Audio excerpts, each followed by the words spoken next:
is what I look like today. I wanted to do a really quick video because look how oily I am. Look at my lashes. Wow. So October 7th is the second year anniversary of my blog. So I wanted to do a post kind of just talking about why I started it and the work I was doing. So I had an interview today and it got me thinking about why I came to do my PhD in the first place. At the time, it had a lot to do with travel because I was with a group, 2 other people looking to start a social business that basically got, it was a 2-for-1 concept was what we called it.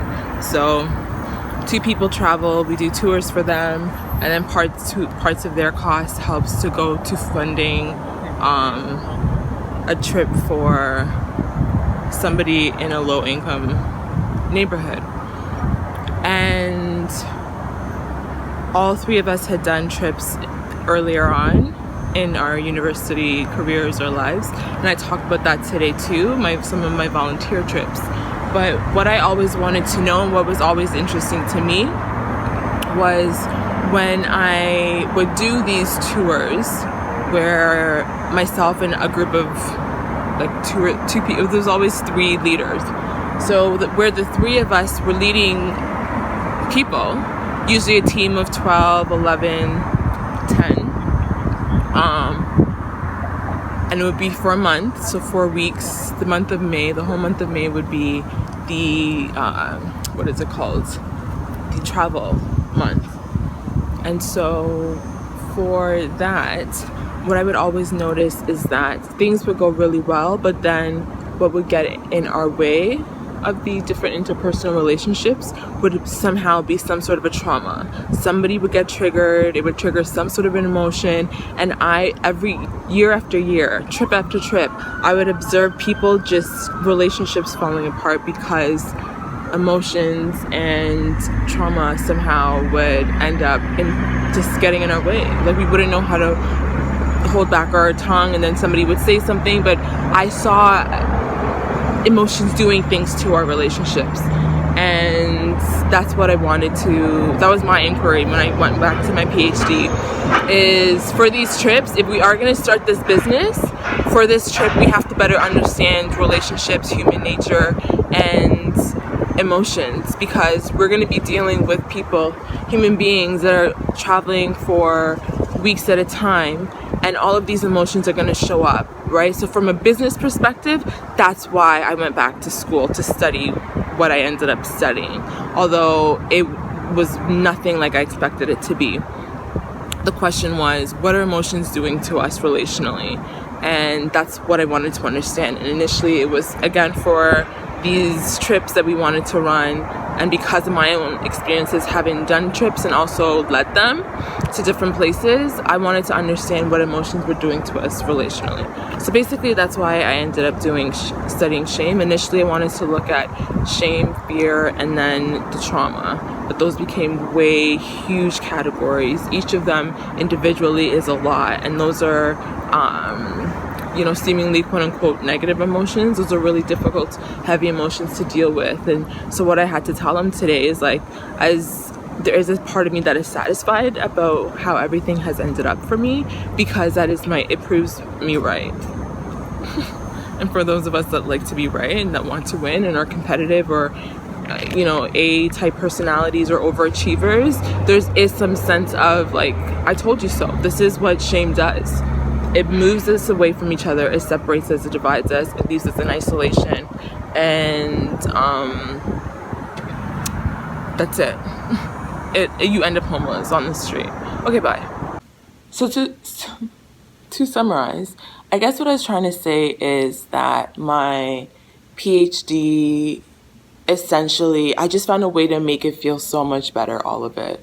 Because I've been feeling, since I haven't graduated yet, and I don't want to go to my graduation. I've said that. I've posted online.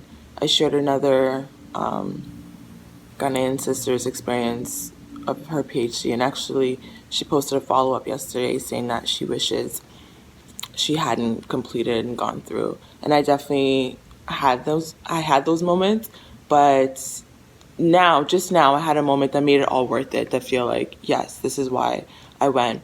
Essentially, my PhD was my user experience research for the business that failure to launch. It didn't even end up launching.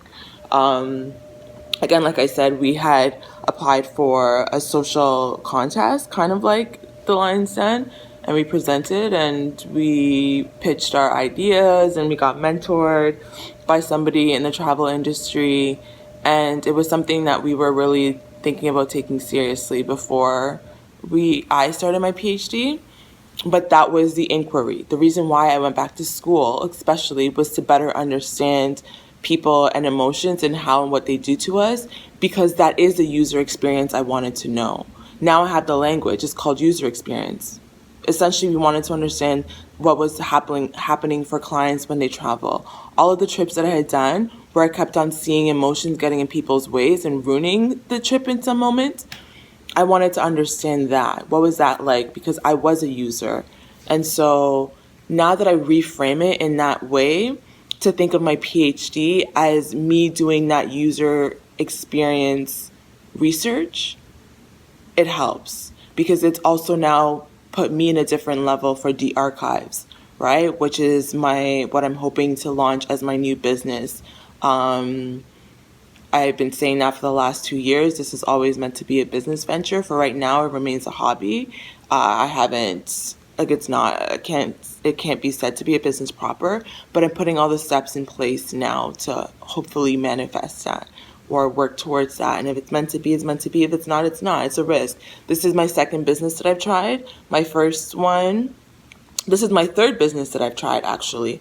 My first one was the clothing line, Mina Danielle, which I started. That did very well for some time, and then it didn't because I didn't have enough people power.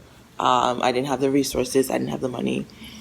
And then the second business is the one that I told you about, which is what I went back to do my PhD for. That one was supposed to be called Global Circles, and it was with two of my best friends at the time.